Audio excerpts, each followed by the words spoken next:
have to cut out like the first minute or so of the recording because.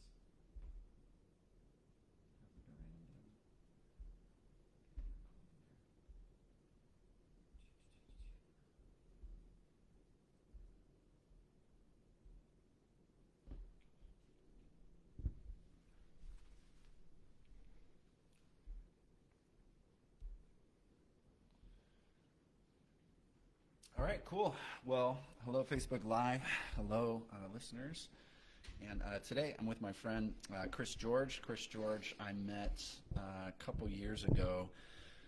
I want to say it was through Kingdom Advance, which was a kind of a, I don't want to call it a Bible study because it wasn't, but it was mainly a group of business leaders in East County, San Diego, meeting together to encourage each other, share about their struggles, and then pray, which I thought was the best part, was a large chunk of it, just praying for one another and praying for the city.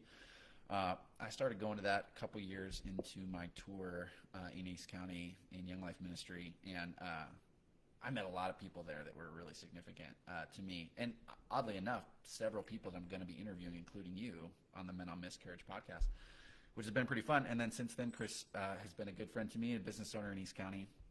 But I'll shut up there. Why don't you tell us a little bit about who you are? I'd love it if you started with, hey, where do you come from? What's your background? What's your family like? Maybe lead all the way up into kind of how you met your wife. All right. Well, thanks for having me on, Tobias. And so born and raised in East County.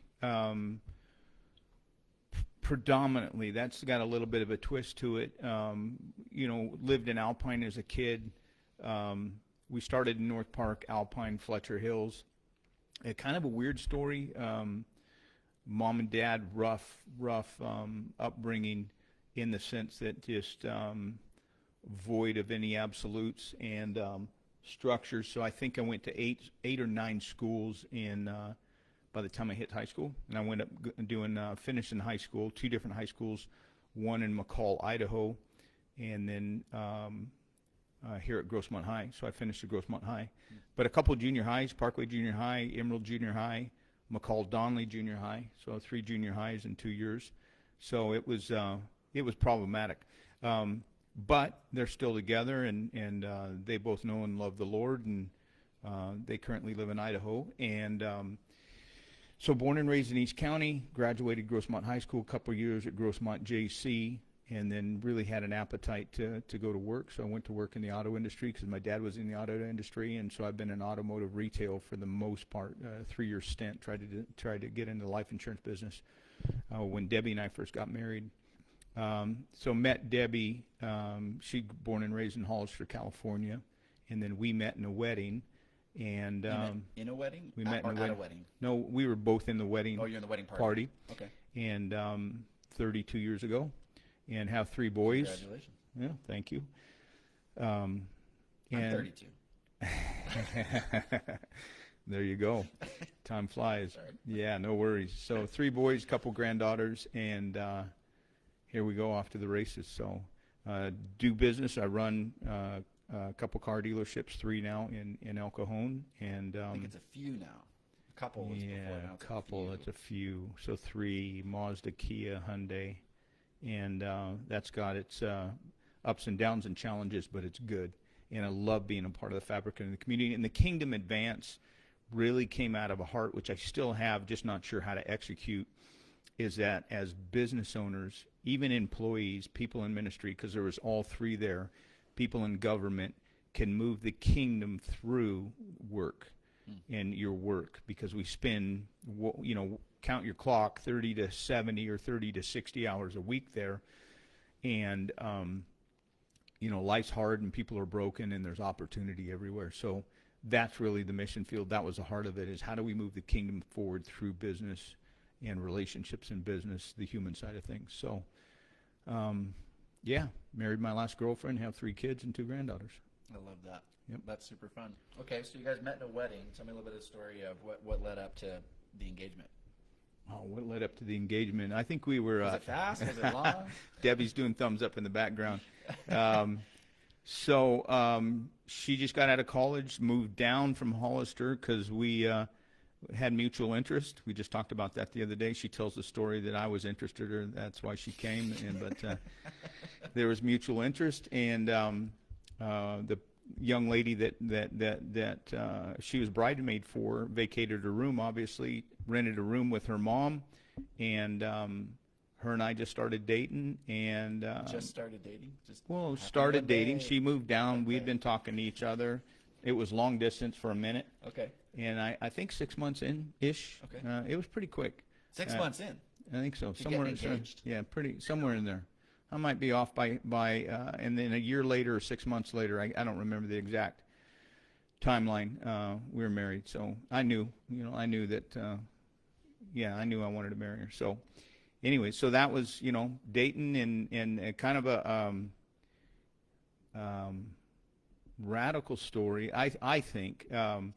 So we moved in together, and then we started going to church, and then said, all right, we're going to go to church. We both grew up Catholic, went to Holy Trinity here in East County, and it just something's missing. So a friend of mine, I had a roommate, and he said, oh, you had to try Horizon back when Mike McIntosh was there.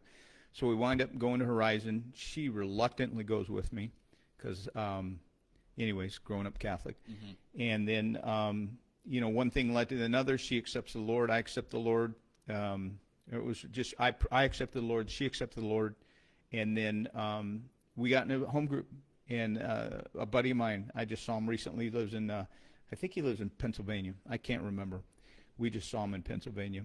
Haven't seen him in a while. But anyways, he said, hey, living together is no bueno. And pre-marriage. So, and our parents are both Catholic, right? So we're the weirdos. And we said, hey, we're engaged and we're excited and we're on fire and we're going to move out. And they lost their minds because that was just counterintuitive to anybody in the world. And so I wind up moving in with him and then waiting until we got married. And then, we'd secured a place and I vacated, packed my stuff up, and out I went. And, just trying to honor authority in our life and God. But anyways, so that's the history. So it was pretty quick. Pretty quick. Yep. And before I ask you to tell the story a little bit, the miscarriage you experienced, where was that in the lineup? Was that first, or did that happen after another pregnancy? So we had 3 sons. We had my oldest, Travis, my middle one, Spencer, then the miscarriage. So we had two boys. So tell me a little bit about the story, because sometimes it's, hey, like what led up to wanting to have a kid. You can include that in the story. For most of the guys I've interviewed, it's been the first one, which I think is one dynamic. I think it's a different dynamic altogether to have success with having children and then to go through it again. So wherever you want to start in the story, I'd love for you to start from maybe when did you start thinking or talking about having a third child? She more than I spaced them about 4 years apart, and we were kind of on that schedule that we would give it a little bit of time to breathe in between. We were told going from 2 to 3 is a lot more work, and I can attest to that. It's a lot more work. And so we kind of knew in our mind that we weren't sure of 4 or 5. We knew we wanted more than 2. And so we waited, and the middle son was, whatever, he must have been about 3 years old, and said, hey, or maybe 2.5, and said, yeah, let's try again. And so we knew we wanted we knew we wanted 3 kids. We weren't sure if we wanted more, and so that was on our heart. And so we tried, and that particular situation, it didn't work out. I think it was 2 months into Debbie's pregnancy. I asked her about it because I forgot where she was 2 or 3 months into the knowing that she was carrying a child. So, and then you remember the day, right? It's like wow, it's a shock. It's like there's something wrong. So tell me about the day. What happened that day? You go to the doctor, and you're doing a sonogram, and it's a month before, or I don't remember all the timelines, so in a 90-day span, but you're excited, right? You start thinking, you start planning. I know and anybody that's experienced this knows you're excited, and you start projecting. What do you mean by projecting? Projecting what to have another child or to have a first child. Start projecting, is it a boy or is it a, start asking questions, start thinking about it. Maybe use the word imagining or fantasizing about having a baby, right? Yeah. It's a big But deal. it's more than that. It's not just fantasizing of what might be. It's you're planning, but it's almost not. It's hard to plan if it's not happening yet. I get what you're saying by projecting. That makes sense. Well, for me, and I don't know if this is true with all guys. For me, it was like each time one of the boys were born, it was like up until you actually held your son or daughter. Up until I held my son. Mm-hmm.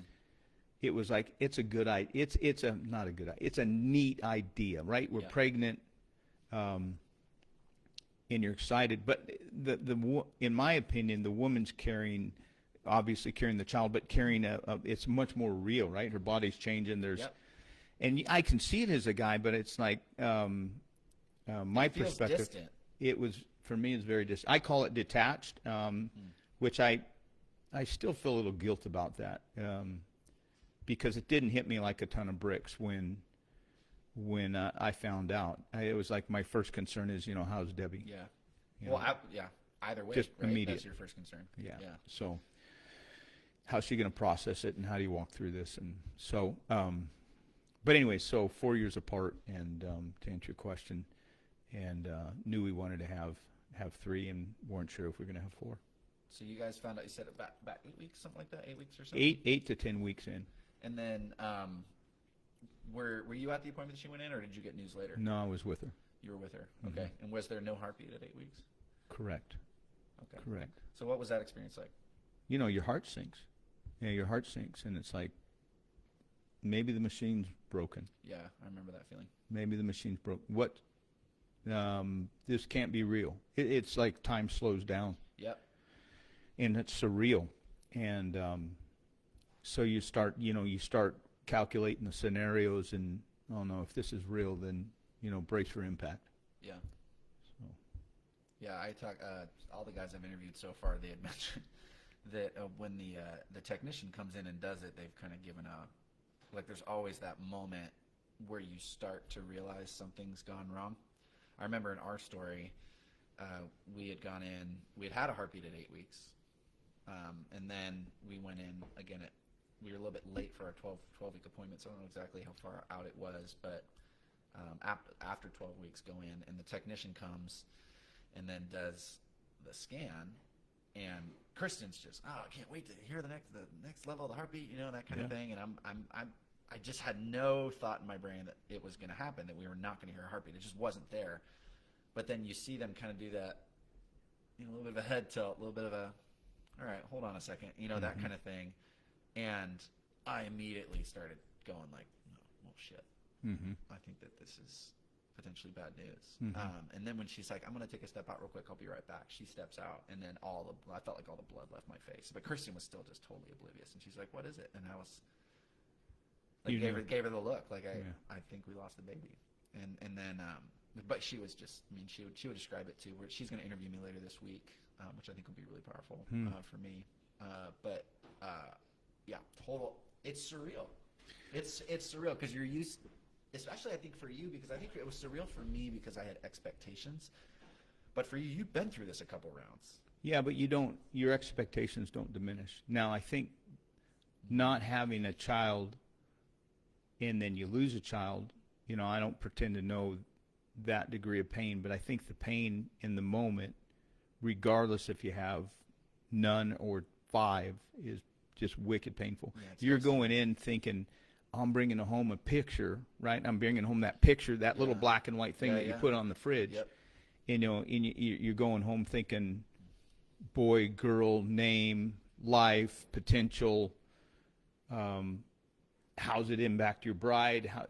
I just kind of shut down myself to just like focus on her and what was going on. But anyways, I still don't know if I processed it all looking back now.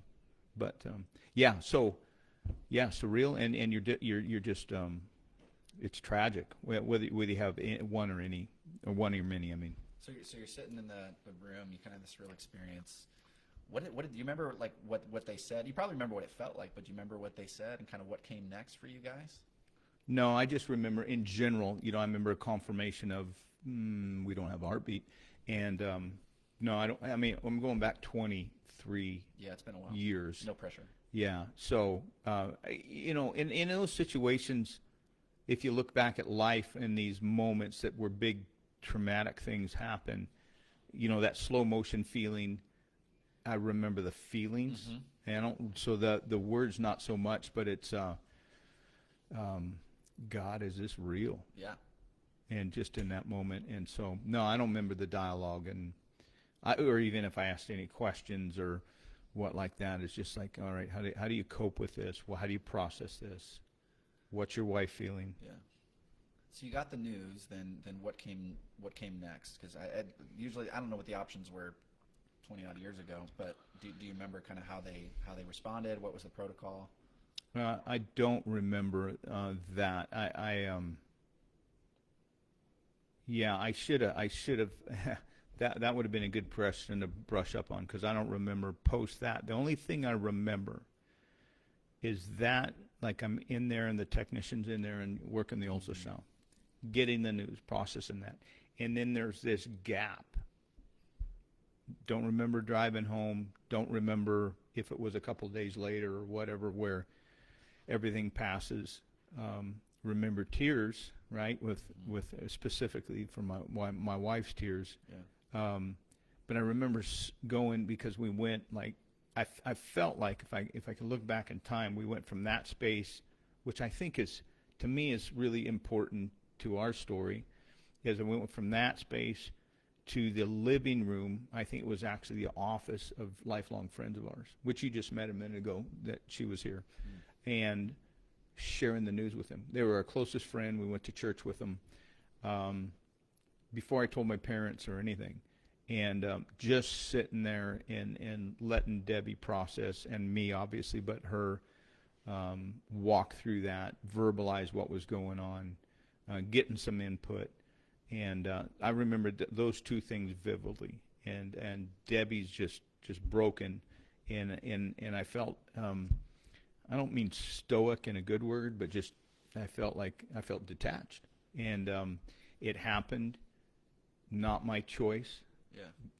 God's in control, and that sounds super objective, or I don't know, maybe that sounds cold to some, but Well, like to some it can be dismissive, reality. but for others it's not. Yeah. So Like just that. that was reality, and You use that word detached, and I would say, like, definitely, I don't expect you to remember everything. And the reality is there are going to be guys that listen to your story, and it has been a long time, if not longer, since they experienced theirs, and there might be opportunity. Again, I keep hearing over and over again from guys all over the place that I just didn't spend much time talking about this. Every time a guy does talk about it, though, it's better. Yeah. Or it helps. Yeah. Or it takes them to a place they didn't know they needed to go. Yeah. Someone said the other day, they were like, you answered questions I didn't even know I had yet. Yeah. For a guy that experienced it a long time ago. Mm-hmm. And it's like, wow, that's significant. So I don't think it's so much that being able to report everything, but I like that question where it's like, do you remember what they said? No, it's like, well, do you remember how it made you feel? Because that's the thing that I think people will hold on to and what they remember. But you use that word detached. Can you unpack that a little bit? Like, why pick that word, and what does that word mean to you, and what kind of emotions do you attach to it? Like, how does it make you feel when you say, I felt detached? I feel a little guilt with that. So I feel like based. Pardon? It's a guilt-based kind of word.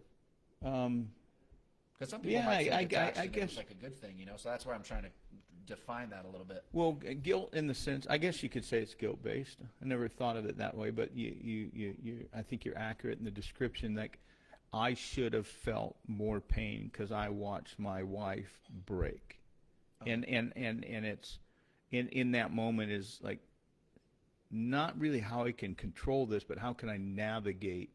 How can I support what's reality? How do I step forward? And it's like, why didn't I, break down and cry? Because I didn't. Why didn't I talk to more people about it? Because I didn't. How you doing? Next day, one step forward. And What was there your wasn't. response to questions like that? What's that? How you doing? Like, how did you respond? Yeah, so it was it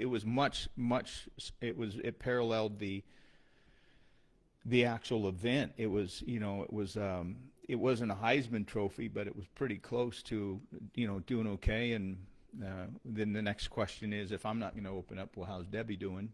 From friends or family, Right. and working through the process. So there wasn't, either I didn't allow it, I didn't want to, or I compartmentalized the scenario and the situation, and I feel guilt, like should different people respond differently, and so I use detach because I sometimes wonder if I didn't process it, I didn't really get transparent, vulnerable, and raw with somebody, even when asked. I remember our friend said, "Well, Chris, you don't seem very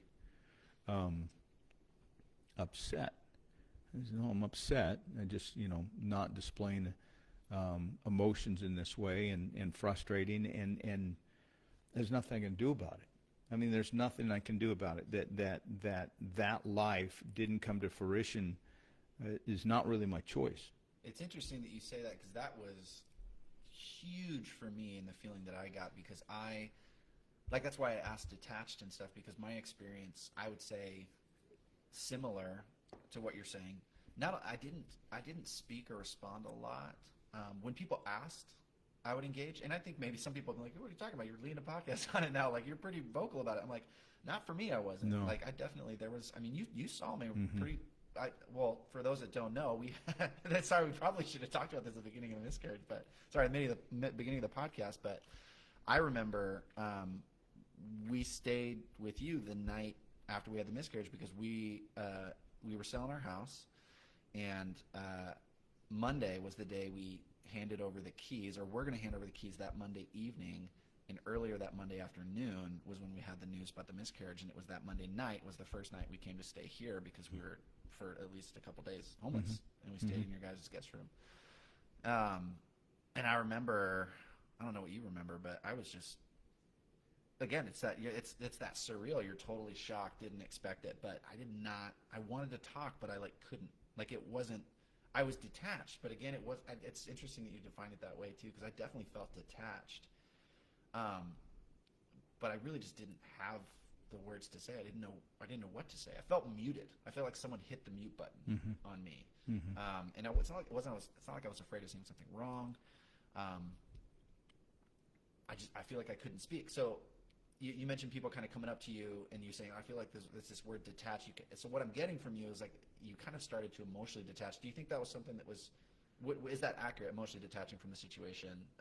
Is that true? First, before I ask kind of an update. I don't. Or were the emotions so strong that you didn't? Yeah, I don't. I felt like, I don't know if it was God's grace. I don't know if it was denial.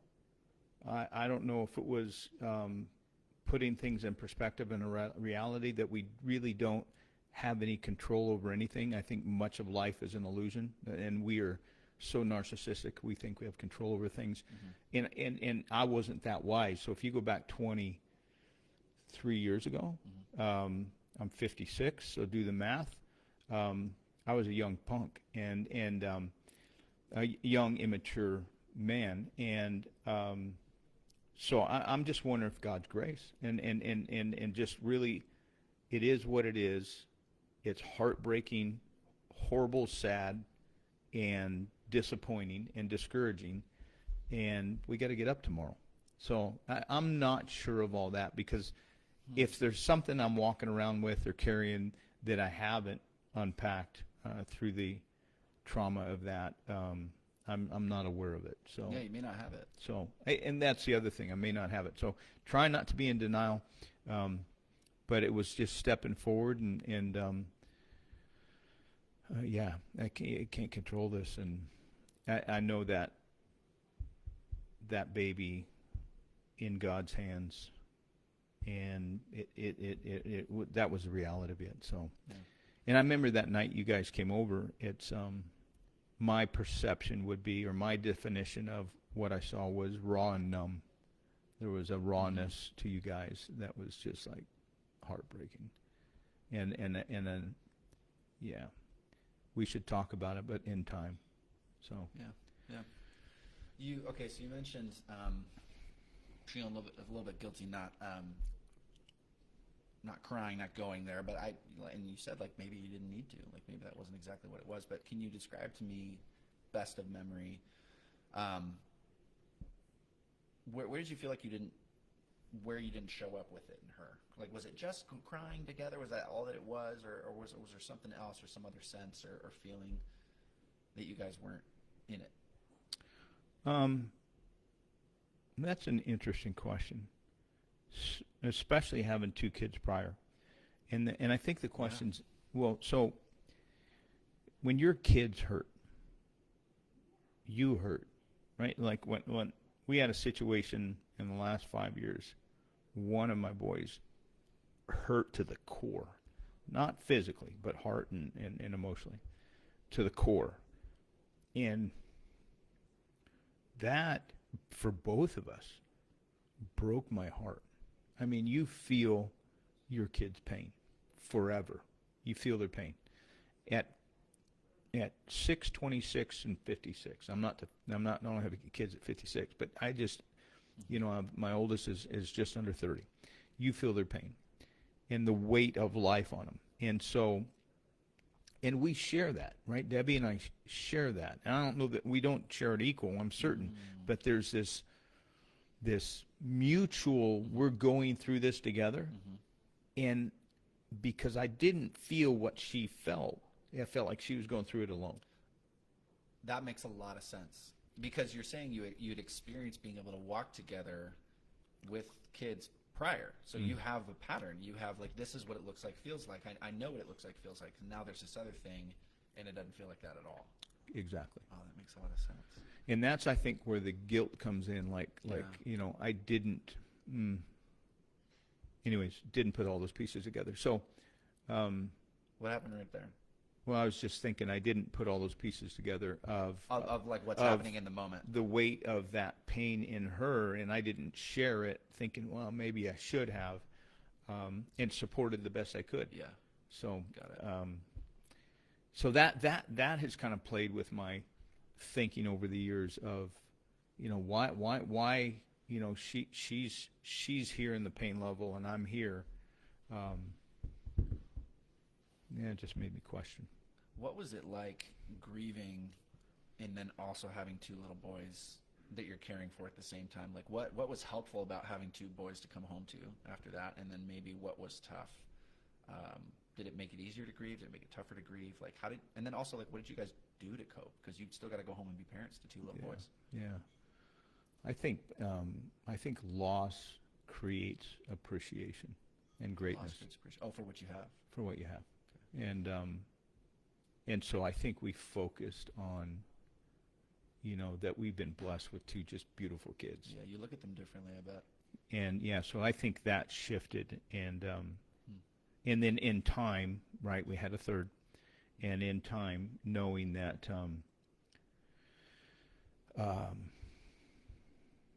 we still wanted another child, and we still wanted to move forward. So I think the hope of the future helped us cope, and the presence of current, two children that were beautiful, we could love and pour into in life, and the things that we can share. So I don't really recall like growing together through the pain of the miscarriage.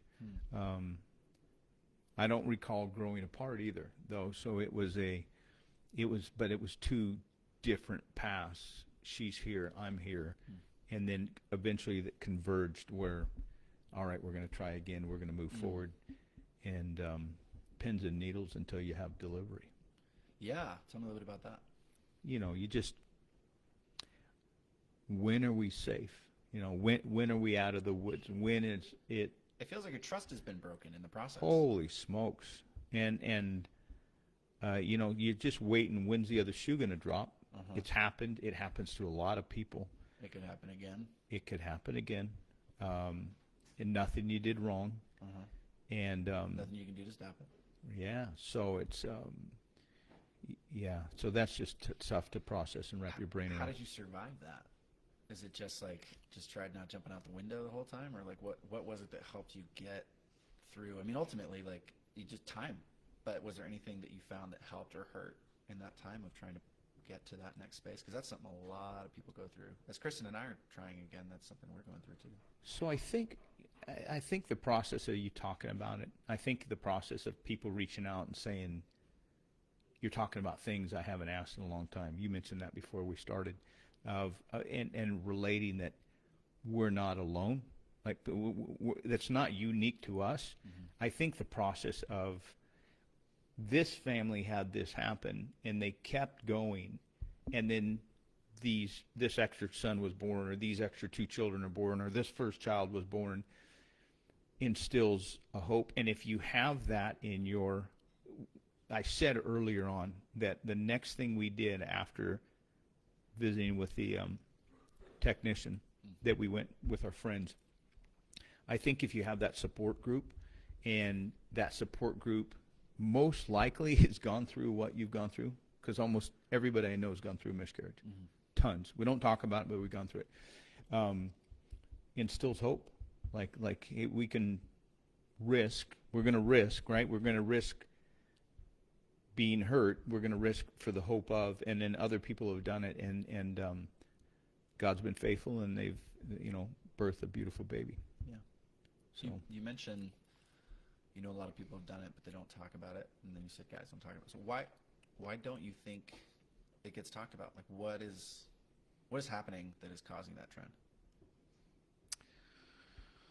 Why is it that people don't talk about it?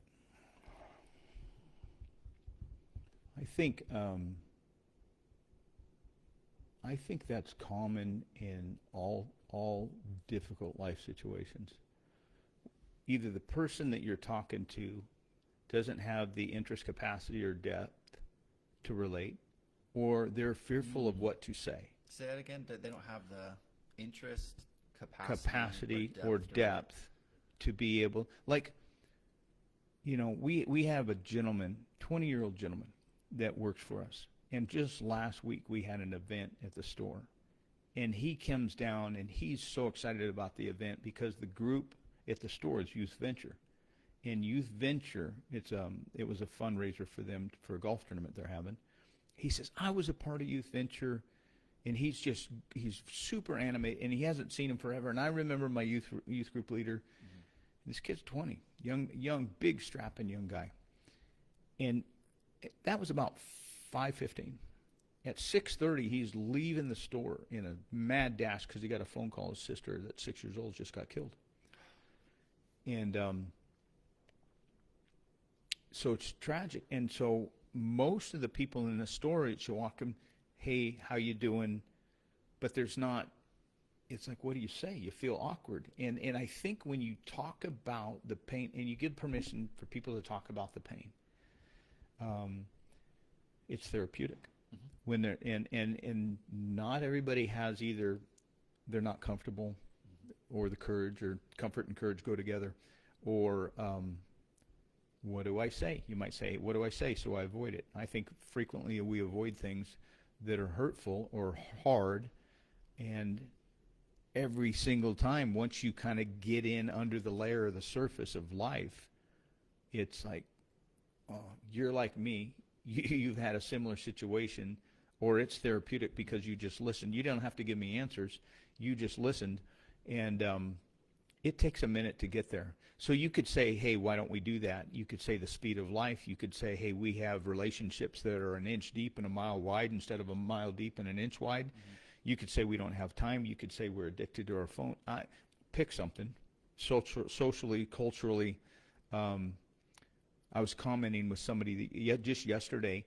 They have this group of friends. There's 4 couples, and they vacation together, birthdays together, kids together, do things together, and have done it for a decade. Mm-hmm. And that, to me, I was complimenting them because I think that's so rare. And I always say you can't cram for a crop. And what I mean by that is, if you farm, you know what I mean, or if you're in sales, you know what I mean. But or if you're in relationships, you work with the youth, you can't just. I grew up on a farm. I get it. Manifest fruit day 2. But that's the same with relationships. Life is hard. You're going to get hit in the gut. if you have somebody around you that you love and trust you, fully known, fully loved, a Tobias quote, I stole it. you walk through it a little bit easier. The rough edges are a little less rough. The depths are a little lower, and you have the strength to do so, and you're encouraged in such strength, or encouraged over time. So I just don't think it's common. You can pick this topic or any other topic of pain and suffering, and for some reason we don't dig in. I don't know the exact answer. Yeah, no, that was a great answer. Do you think there's anything unique about this kind of pain? Unique about the pain? Yeah, men going through miscarriage. No, I don't. I don't know that I can speak to that. My first thought goes to those parents that lose kids, which I don't know that it gets any harder. And I know losing a baby through miscarriage and losing a person that you know is different. I think is different. I haven't walked through that. I don't want to walk through that. And the I think you're different. You know, I think when pain happens and it's you're hopeful for something that didn't transpire, and that might apply to all pain if you unpack it. But you're hopeful for a life, to walk somebody down the wedding aisle, to speak at their wedding, if it's to give them away, to instruct them, to play catch with them. I don't know if that's unique, but I know those are things that project, right? That I as a dad just had this vision of what I wanted to do with my boys. Yeah. Yeah, I think kind of in a way it's identifying a unique piece to it. I think it's unique, because I've talked to people who have lost kids. What I've noticed is it's the loss of a child is a terribly unique experience, a terribly unique loss. And I think to the extent that you feel that, you feel this uniqueness to it. I definitely think the experience of the husband versus the wife in miscarriage is also definitely unique. Like you said, it's different paths going on. What did you feel like was difficult about being the husband in this context, whether, specifically or just broadly? What was difficult about being a husband walking through your wife through miscarriage? Well, something that maybe other guys might be able to relate to and understand. Yeah, at the end, I think it's the things I said earlier about not feeling enough, right? Okay. But I think naturally we want to defend, provide, and protect. Defend, provide, protect. Okay. I think that's an innate to most men that want to defend, provide, and protect. And I couldn't. Couldn't do any of those three things? Couldn't do any of those three things. I could comfort, Okay. right? Nurture.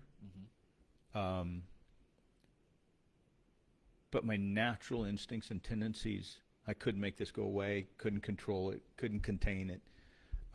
Had to just walk through it together. And in walking through it together without,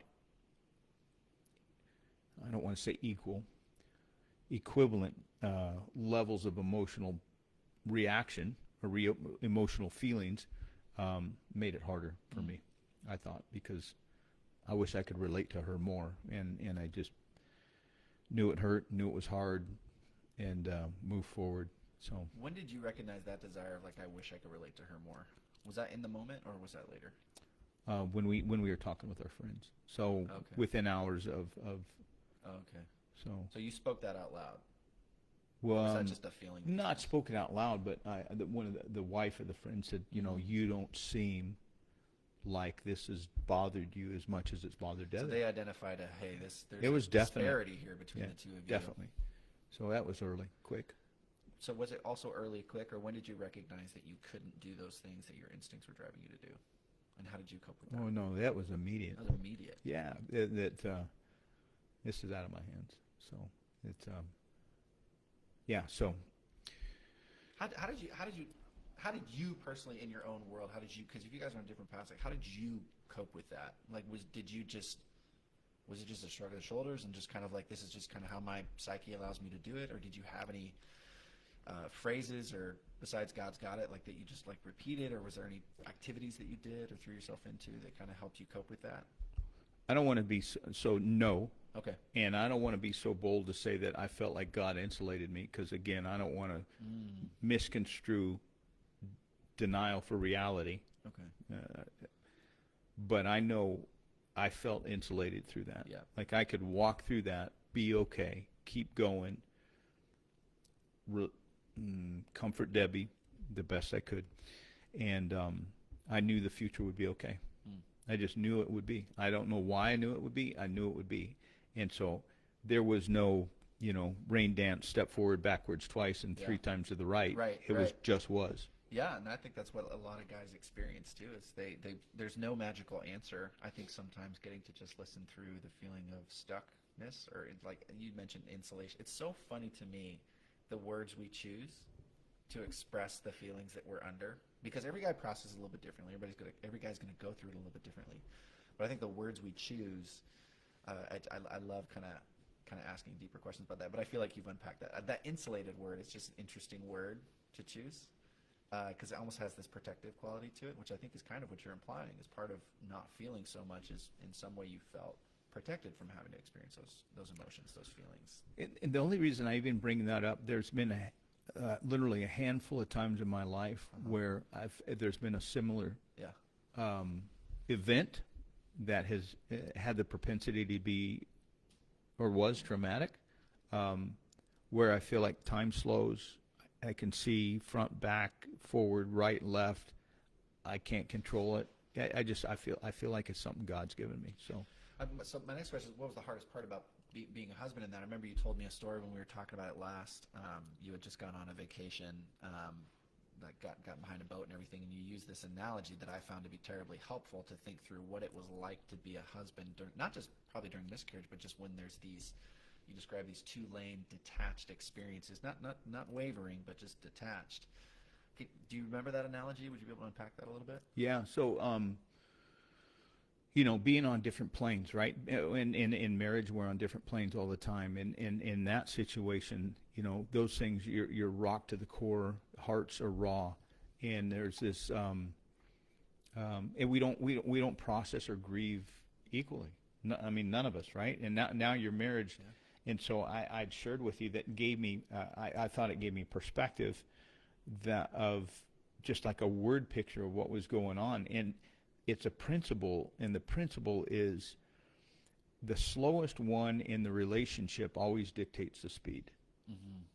Always. Yeah, when you're deciding to have kids and all that kinds of stuff. If you want to buy a couch and you're not in agreement, the one that doesn't want to buy the couch dictates the speed or the approval. Or that principle works in business, because the slowest point of the throughput of any business is the most narrow. It's a constraint. Yep. It is a constraint. It's called theory of constraints. So we're in Cottage Grove, Oregon, on Cottage Grove Lake.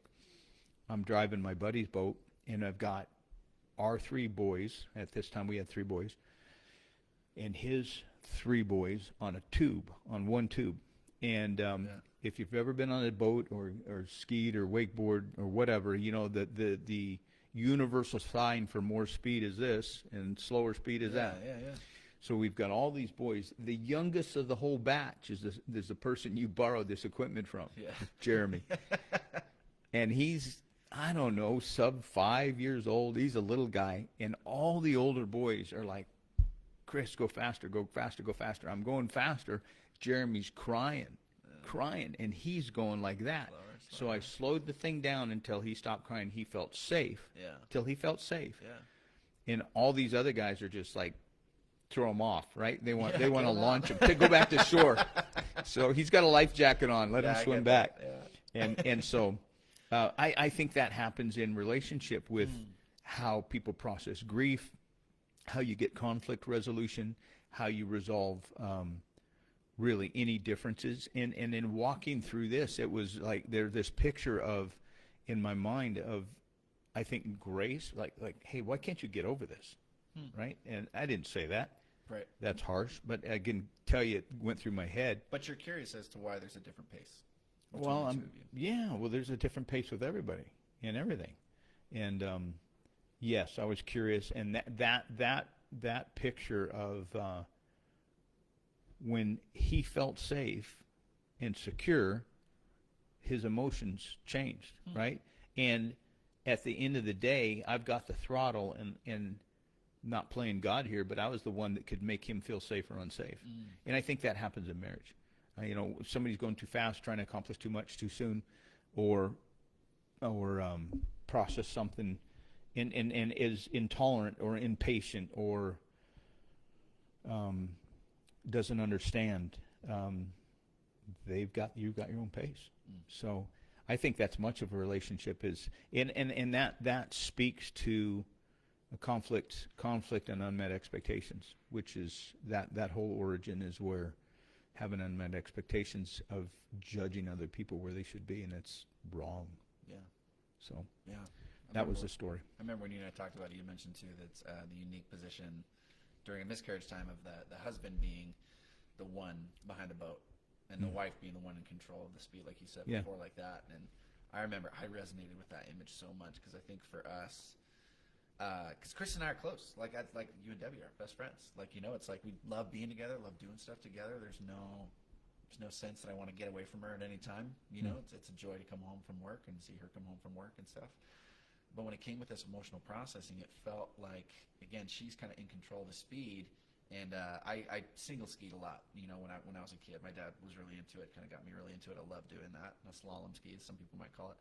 But with slalom ski, it's really funny. You got to go fast. Mm-hmm. And I felt like with a lot of things, I go fast, and it's not necessarily like I wanted to go fast through the processing of it, but I, irregardless, felt like I was not in control of the speed. And I was built for faster.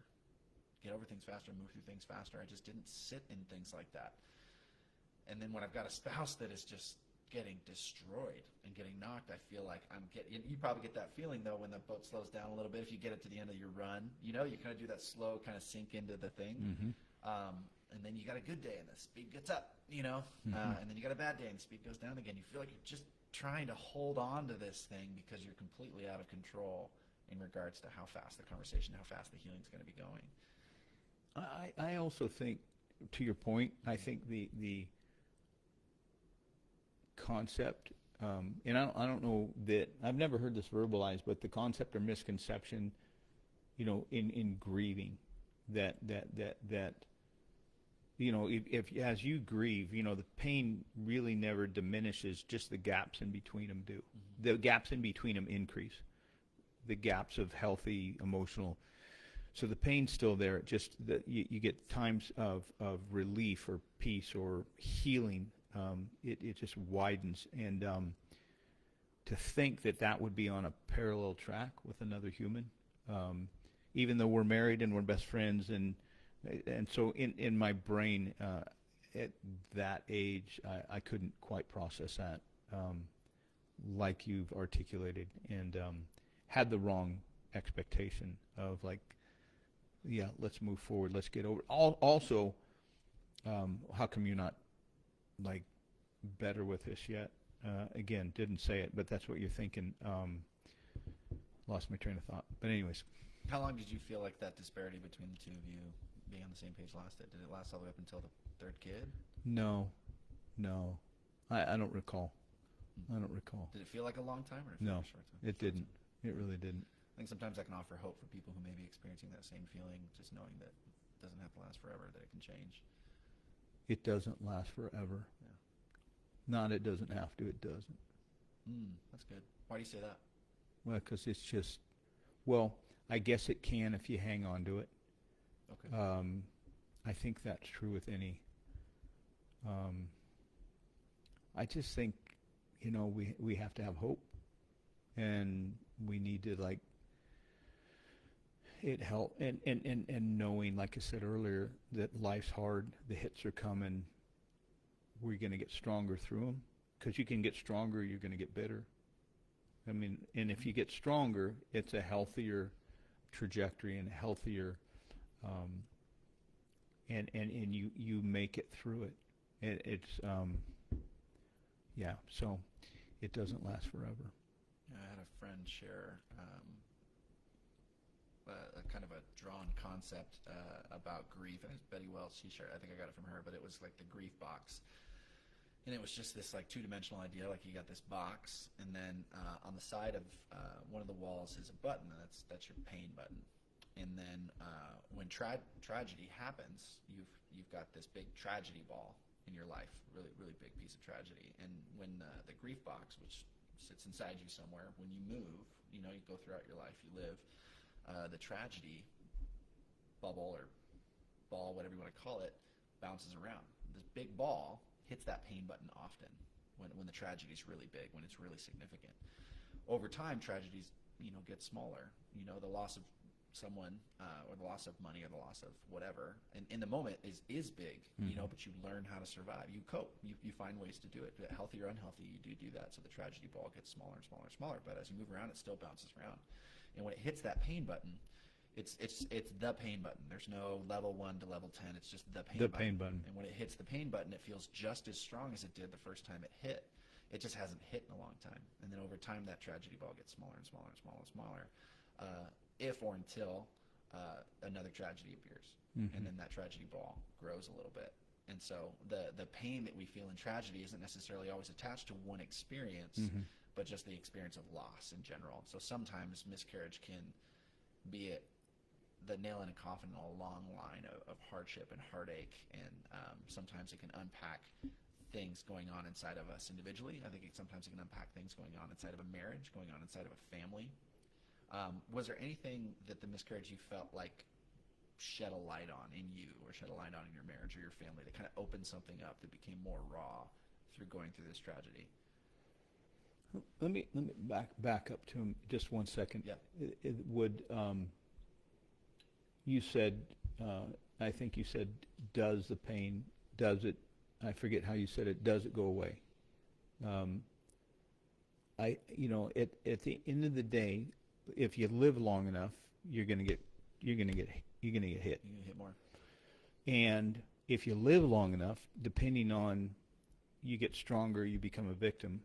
And I don't mean like this Herculean Yep. sort of macho. I mean like Yep. broken. Yep.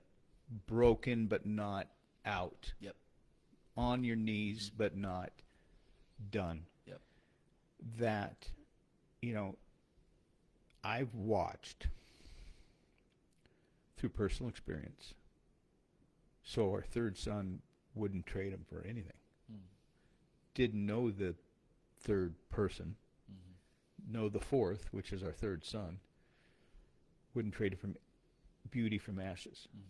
So I've watched my middle son go through to my core pain situation, beauty from ashes. Life doesn't work out the way we thought it was going to work out, and sometimes devastates us. I believe that God works out things in our life the way he wants them to, and they're frequently better. And there's hope in that. So I think that. So I lost the last question you had. How I don't recall. No, what just you did the loss, did this, you kind of answered it, but like, did this loss open up or bring anything good or bad up that maybe you hadn't seen before? Did this activate, I think it's one of your words, Yeah. Did this activate anything, again, good or bad, kind of Pandora's box, or a gift, or a security or strength, or did it an insecurity or a miss or a mark? No, nothing specific. There's but there is a pattern that I've recognized over time, and if I go back two plus decades, and the pattern over time is that growth comes in pain. For all of us, we relate to each other's struggles. We seldom celebrate each other's victories. We might acknowledge, but we can really relate to the struggles. And so, it was that maturing, a deepening, a appreciation, gratitude, realizing at 34 years old, you're not in control, you're not invincible. Life can change on a dime. So, perspective. Yeah. That's so funny. I keep asking you questions. You keep saying, no, not really. And then you give this great answer to the question I just asked. It's not a direct answer. It feels pretty direct. All right. So what was it like telling other people about the miscarriage? Besides this family, this couple that you met with right at the beginning of it, what was it like letting people know? What was your experience and people's response? I didn't want to bother with having the answers. So, I mean, you didn't want to bother with having the answers? I haven't explained what was going on and going through the foyer questions, how you doing? So we told the couple that was our mentor and friends, told my parents, told her parents, our sisters, and then people heard. And then done. Yeah, I'm out. Well, when's the baby due? That's hard, right? When's the baby due? If I don't tell them, and I'm not going to go tell the whole world. Right. Pre-Facebook. Yep. No posts, right? Yep. None of that. So, we had a miscarriage. Oh, I'm sorry. Thank you. Yeah. That was it. So, how did conversations with family go? Sympathetic and empathetic, and don't remember much of that. Don't remember much of that. So, do you remember how they made you feel? Supportive. They were supportive. So, and sad. So, but yeah, it was really our close friends and our church family where we got our support. Interesting. Just a different time. You mentioned like no Facebook, no social media, no posts, no announcements. It's so interesting how different it is. Good, bad, or otherwise, our lives are just more public now. That is true. Can we pause for a minute? We can pause. May we? Yeah, take a pause. We'll come right back. Okay.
I got some things to get into from here.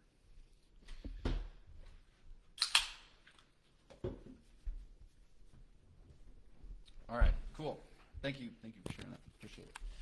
Some of these questions we kind of answered already, but you might have something for this. But do you feel like there was something that you shared a couple things, but anything people didn't really know about you going through the experience, or know about what your experience of this was or was like? I think a lot of people didn't know because I wasn't real open to share it. So I don't know if the question is like, yeah, they didn't know because I just didn't get in the conversation with them. So what would you say was like the biggest piece of what they didn't really know? Well, just didn't know what happened. Okay. Didn't process it. Didn't share with them. I trained to maintain routine and some sense of normalcy in my work life and in our church life, and just kept going. So, yeah, there wasn't any epiphanies there or shifts or that I could speak to. Yeah. Is there anything you regret?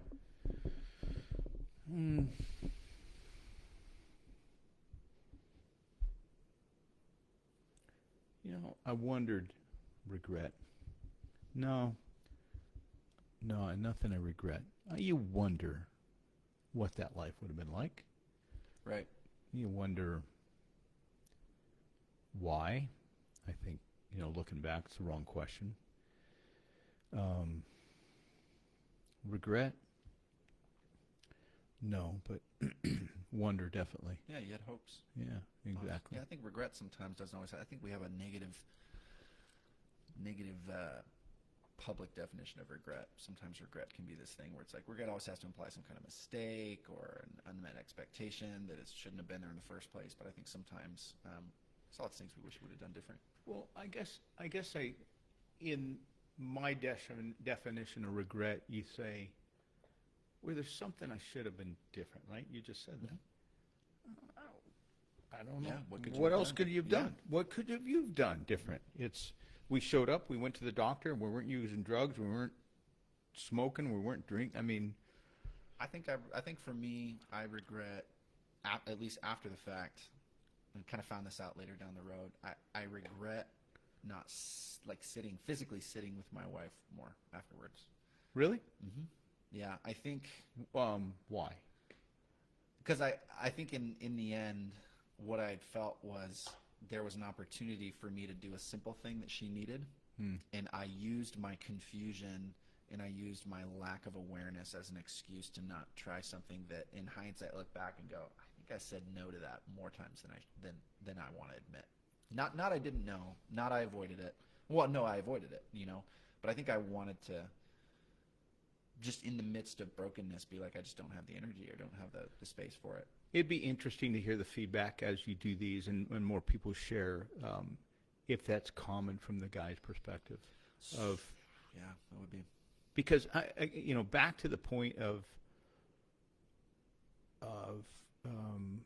like parallel grieving, like it's life, it's messy, right? And you're trying to process, and and she was trying to process, and it's and in grief, it's that numbness. I said numbness. You said something else earlier about when you came over that night. You said numb and raw, and I think that's. Yeah. You said, I don't know if that resonates, but Absolutely resonates. That was my perception. But I think that's part. I think that there's such a need to be in relationship with people. I know you value this highly, but because they can speak objectively and they can kind of like. When I was a kid, I had this Volkswagen Baja Bug. Mm-hmm. And the big thing was to put a 2180 motor in these cars and dual Weber carburetors. And if you didn't sync the carbs, the thing didn't run right. One side's pulling too much air, one side's pulling. I think it's adorable that you think I know anything about what you're talking about right now. Maybe nobody does. No, keep talking. There are guys that are, for sure. I'm in the minority. There's this little tool that you had to see, a little ball, and that they're calibrated, right? Yep. They're working in unison, and life's messy and different people, and then throw in the mix the off-speed pitch that is laced with pain. What do you do with that? And then how do you process that together? So, yeah, I just wonder, as you were saying that, I'm wondering if that's common where guys, can't or don't minister to their wives well through something that they feel it's different. I think. Yeah, it's a great. That's why I love doing these, is because it's so funny to me. You're the third interview I've done officially, and it's so different from the second guy, and his story is so different from the first guy. Every story is so unique, and every guy's experience of what they went through is so unique. But the loss in and of itself is exactly the same. And so I think there's two things going on. I think it's one, it's just natural stuff going on with guys, where they feel detached or they feel insulated, or they need to insulate their wife. A lot of the guys said, for the most part, every guy said in some form or another that they felt that their need was to protect their wife, which is, in my mind, like you think about those war movies of two guys on the front line and one guy gets shot hardcore, loses a leg, and the other guy picking him up, pulling him across, gets shot in the back. And now he's crawling and dragging his friend. That's the closest thing I think I can get to, where it's just kind of like yep, the other person is incapable of moving forward. You can move forward. You have more at your disposal because the pain is different, not less or more. And so, but you also sometimes I want to say absolutely more, you know. But so I think guys are going through that feeling, and then I think the other thing that's going on is every story is so different. Guys want to relate, but guys are so different too. And so it feels, I think guys will say like, yeah, like that, and then a guy goes, no, not really for me, and a guy goes, oh yeah, just clams up instead of being comfortable with the reality that like they're different and that they can support each other in those differences. They don't have to feel the same way about everything all the time, which I think is one of the reasons why we have like this, whatever you want to call it, male dominant culture, anything, but like there's certain ways to be a guy, and it looks like this. And if you're not interested in that, then you're not as much a guy as the next guy, I guess. And I think guys chase some of that stuff. I think our culture is shifting and adjusting a little bit where that's not so much. But like, you got all this stuff about cars, and I'm just like, it sounds so great. Those are words. Those are great words. But I didn't really understand that stuff. But regardless, every guy feels the sense and the desire to protect their wife. Yeah. And I don't think that's a cultural thing. I think that's a very physical. They just understand that they're dragging their friend from the front line who just got their leg blown off. And they're just having to cope with reality that they're doing that with a bullet in their back. Yeah. Instinct. And then I think we lie to ourselves, and I think we lie to ourselves. We run these cycles in our mind, or these movies in our mind, or these things in our mind where we don't get real, raw, and relevant with people. We don't get transparent, whether it's I can't be bothered because they don't understand, or I have to portray this image, right? Male dominant, male. Yeah, I don't want to. Anyways, that's not what this is about. No, so it's. But I think guys have a hard time just dealing with reality sometimes. And what do you mean? Well, I don't think we get real with things trigger us. I just don't think we get real, and I think women just go to that level like 0 to 100. Women, they're more emotional. They're typically more intuitive. They're more in tune. More flexible. They relate better. Yeah, and whether it's the image that we have, or the upbringing we have, or the fact that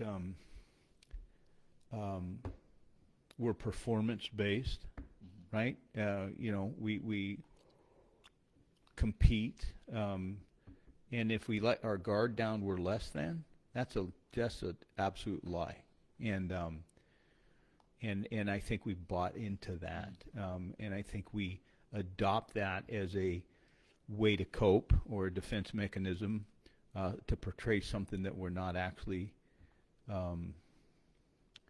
is not actually accurate, and it's counterintuitive to be real, raw, and relevant in our culture, and it's like, holy cow, you walk into that if you can have the courage, whether it's you're telling your wife something about, I can't remember, we're on Facebook Live, but you're being just brutally honest about something, not angry, not emotional, but just honest about something that you're insecure with, or you share that with another man that you're less than for some reason, and that's a lie, and so I think we tell ourselves lie. We project things to project an image that we're not, and I've struggled with that. And at work daily, if somebody says you don't lie, then you're a liar. It's not true. And so to get gut level honest, you have to use discernment and know your audience and discretion. So I'm not saying be foolish with it, but to be honest, like gut level honest about what you think, what you feel. People say yes all the time to things that they don't want to do. We're off track, but no, I don't think we're off track at all. I'm glad. I feel like we're on a roll in different ways, because I think this is the piece that most guys relate to, because that's what I think comes with the numbness and the pause. And really, I think ultimately guys freeze up long enough, they just get used to the thing that's frozen. And that's what I've experienced in talking to guys about it, is I'm tired of saying shove it down so much, because people go, oh, I don't shove stuff down. It's like, we all shove stuff down. You have to use other words and get too comfortable. But we all do that. But I think for the most part, what happens is like something goes rotten, an appendage or something goes rotten, gangrene, and just kind of goes off, and they tie it off. but then they never go in to get it looked at, and they never amputate it, and then they find themselves dragging this dead leg or this dead arm around with them, and they're just not really recognizing, not really noticing. And so I've noticed when I brought it up with guys too, the two reactions are for the most part, whatever, wasn't a big deal. Which I'm just like, I call BS. What do you mean it wasn't a big deal? Yeah. There's no way it wasn't a big deal.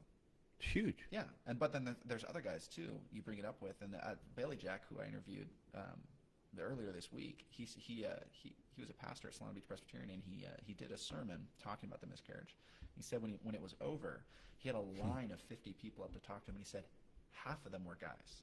And he says that told me there's a lot of people there who don't feel heard, or who no one's heard their story. And he said that was affirmative. He was talking to people too, but guys who either fault of their own or fault of, sometimes I've talked to guys too that say my wife doesn't want me to talk about it.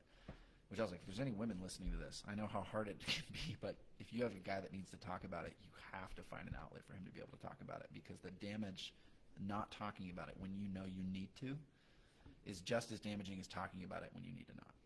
He doesn't want you. The quote was, he doesn't want her to talk about it, or she doesn't want him to talk about it. I think the guys that I've found that are most muted, it's either they haven't talked about it because of what you said before, cultural things like that. But I have talked to guys where the wife has said, like, I don't want people to know. I don't want people to talk about it.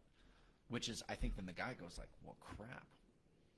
Well, what am I supposed to do? Because I need to talk about it. Yeah. And I've seen it the other way around too. So not to demonize anyone in a situation, but to mute your partner on an area where they need to grow. Yeah. I just know it gets complex too, because some people need it to not get talked about, and that's part of their thing. But healing I don't think comes from tying a tourniquet around it, pretending like it didn't happen. That healing doesn't come out of that. That doesn't help, especially if you got a partner that's pushing you to talk. They're probably, this is the time I think to let the slower person catch up. Give permission where there's a mutual person that could be somebody that could. Last week Jeremy talked about that. He's like, he's telling husbands, you got to be okay if it's just a few people to talk to. Yeah. And he's more internal too, because he said for him going through stuff with larger people makes it worse. He would rather go through it alone. That's what helps the most. And that's the thing I'm talking about. Like, that's what I'm noticing in talking to so many guys, because I thought my experience was, I'm going to talk to guys, they're all going to feel the exact same things I did. And they're all going to feel the exact same way I do about moving forward. And the reason I want to do the podcast is not to try to rally myself around guys that all agree with me and think about it the same way I do, but it's to capture the plethora, capture the vast differences in different ways, because there are guys that I've talked to that I've had no hope to offer.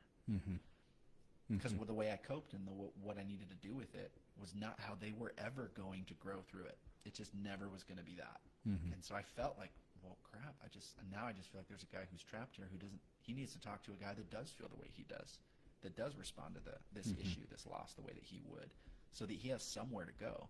Because I think the biggest enemy in this whole thing is just being stagnant and just sitting in it. Because again, it just becomes that tourniquet, tying off a dead limb and just leaving it there and letting it hang. We do that with pain. I think not guys. just this. Yeah. Well, so I think people do that with pain, and I don't know if it's shame. I suspect shame, but and then it's, I think, dually difficult. If that's a word, dually. It's Yeah, I got you. because you guys are in this together, right? And husband and wife are in this together, and if so, one's prohibiting the other from processing.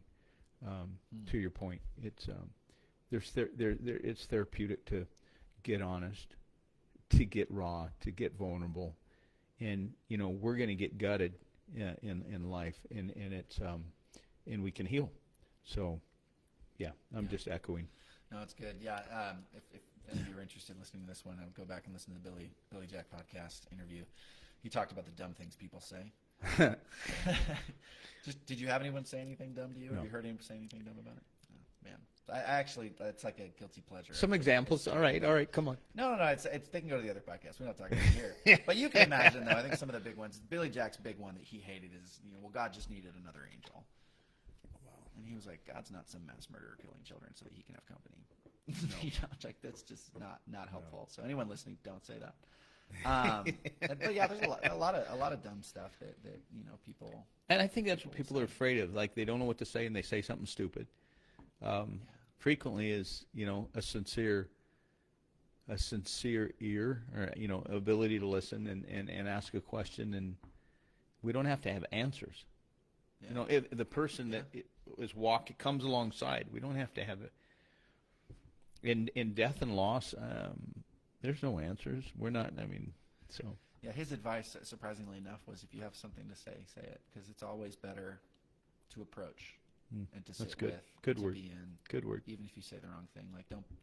And I would agree. I was like, don't let your fear of saying the wrong thing hold you back from saying nothing at all, because saying nothing at all says something. It makes For a sure. statement. It does Absolutely. make a statement. And I would rather say the wrong thing and have my heart be known, because I've never heard anyone say, "Oh, they said that some dumb thing," and they're just out to get me. They've always said like, "Ah, they said that dumb thing," but I know they meant well. At least that comes across. It's better to say something stupid. But we talked about that in the other podcast, so we won't get too much into it here. But I got a couple more questions before we finish up. Let me see here. Kind of talk about memorializing, talk with friends, talk about when you guys decided to try again. Oh, I love these questions at the end here. So what would you want your kids or your wife to know about you in this? And your kids are older. They may listen to this, may not. But what would you want them to know about you in this experience of miscarriage? I think anybody. This can apply to a child, right? This can apply to a young person. This could apply to anybody, really. That we all love. I think most people love the person that unjustly gets struck, that does not stop, that does not turn bitter, that continues to press in. You're religious or not, you move forward, and I think God helps. And you get to see life play out, and things manifest in a way that bless you. And so not stopping, the underdog, or the resolve of a person, the strength of a person that doesn't quit. And if somebody in your own family or a close friend gets to see you walk through the pain, and I want to say overcome, but that's not the right word. Walk through, keep going, not quit, on your knees but not broken. I think speaks louder than anything anybody can say. Because life is laden with that. There is stuff way worse. Maybe I shouldn't say that, but there are hard things that people walk through, and those that don't quit and don't get bitter, but they. I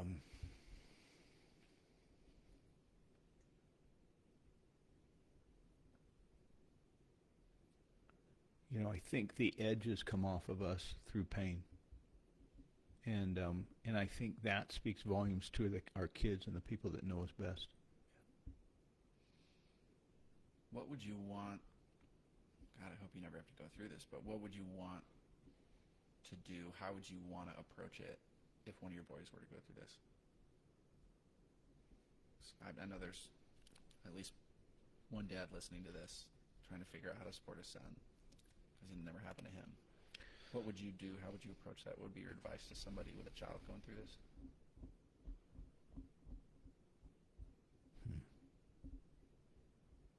Breathe, and encourage your son to breathe. And then take another breath. Hug him.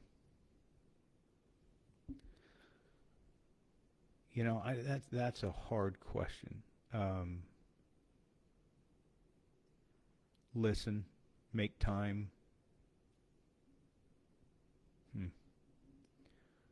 Yeah, everybody grieves so differently. So from a parent to a child, come alongside without advice unless asked, and if there was ever a time to love unconditionally. Because in this box of miscarriage, you didn't do anything wrong. I mean, there's other pain things where there could be responsibilities, but in this box, it's like,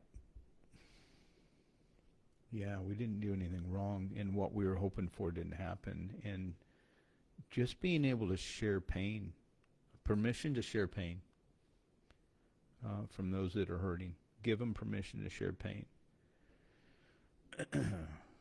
and time.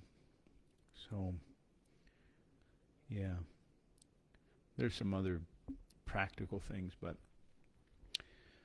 If you would get two practical things, this is my last question. The question is either what would you tell yourself, or I think for people who've got adult kids, I think it comes out more powerful in what they tell them.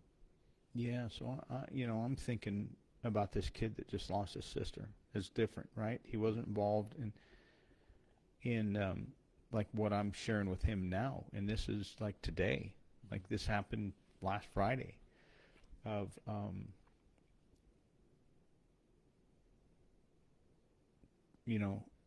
he started apologizing for crying. And I'm hugging this kid and just let him talk, right? All these questions, all this stuff's flowing through your head, and I think it's just presence and permission. And if there's, in grief, there's people that are skilled in counseling. Counseling's a practical one. But from a parent, from a sibling, from a husband to a wife to a husband, is permission to process their pain at the speed that at their speed. So. Yeah, that's powerful. Yeah, that was something Billy Jack said last episode. Was his advice to people was never underestimate the power of presence. And I like that you added a little bit there that I think is really important, is presence and then permission. Let's finish with that. What does it look like to give somebody permission?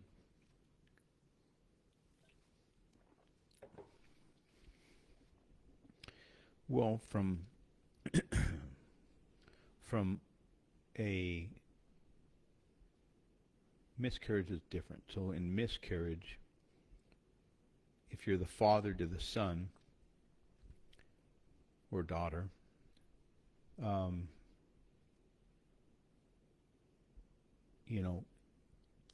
do you feel? Like a direct, what are you feeling? Like as direct, and we don't need to have the answers. If anything, I want to encourage you or stoke your ability to verbalize what the heck's going on in your head and the pain that you feel. Come what may, come what, anger, tears, sorrow, all the above, and lean in, don't avoid, and just. It's like this picture, I have this picture in my mind of just wrapping your arms around them and hugging them. Sometimes that's enough, but sometimes it needs to be. Yep. So anyways, that was heavy. It's good though. Thanks for taking the time and doing this. I really appreciate you being willing to share a story. I know it's a long ways back, but like I said, every guy, and I've talked to a lot of guys, especially in preparation to doing this podcast, and I've been really vocal about the miscarriage, and I think God's blessed me with a conviction to do that, not necessarily the strength, because I sure as hell don't feel strong about it at all. The uniqueness of every story, I learn something new every time that is significant for my own growth and healing. And then I've told you like some of the stories that have already come out of sharing these things and people reaching out who needed an outlet to reach out. I think that's what this is. I think this is giving, in a world of social media, an opportunity to reach out with a longer arm than you've ever been able to. You can reach around the world with a podcast, but to reach out, I feel like that's what this is giving guys permission to feel it or to talk about it or to just listen if that's all they need to do. So that's what's blessed me. make the most out of all that. Immensely. You used the word tourniquet earlier, and I had this picture in my mind of underneath a callus, just the layers that have just covered, but there's still something in there that unrealized sometimes, and until it's like, to me, this is a door where there's just a crack, right? A picture of just pulling up the edge and realizing that what's buried under there, it's good to let it come out. It's good. So I love that you're doing it. Thank you for having me, and sharing. And you always have great questions, and I appreciate the time. Yeah, me too. All right. Well, thank you, brother. Love you. Love you too. All right, everybody. Thanks for checking in on this. This will be posted on the YouTube page. You can just search me at Tobias Haglund, and then this will also get posted on Anchor, Spotify, Apple Podcasts, and anywhere you guys listen to podcasts. This will be available soon. Feel free to share this, especially with anybody in your life that you know is going through miscarriage or know somebody that's going through miscarriage. One of the reasons why we created this podcast was because when I was going through this, podcast is one of the ways that I learn and relate and grow. And when I went and looked, there was no more than 15 podcasts that I could find actively talking about it, at least on Apple Podcasts. And then as I listened to them, it wasn't a lot of just guys talking to guys. And that was the biggest part of my healing journey, was being able to talk to other men who have gone through it. So that's what this is, and that's what we're doing it for. So also, if you get a hold of this and you're a guy and you've gone through it and you want to connect, talk, I have some resources I'd love to connect you with. Or if you want to do an interview, let me know. Thanks again, Chris. You bet, Tobias. All right. See you, everybody. Good night.